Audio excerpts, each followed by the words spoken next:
Hello guys, pakita ko lang sa inyo, ito yung chicken breast fillet. So yan yung binabound ng amo ko, pero sinasalit-salit ko yan sa isda.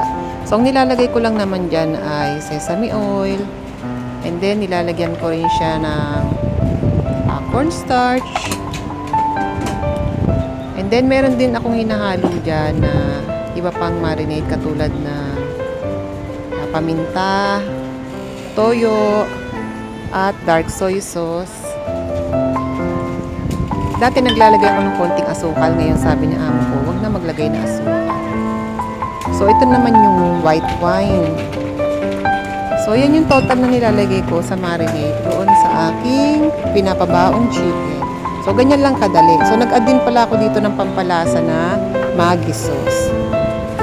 So ganyan lang kadali. Meron siyang toyo, cornstarch, Maggi sauce, paminta, konting cooking wine, and then meron ding sesame oil. So ganyang paraan ay kontento na yung amo ko sa baon niya plus yung gulay.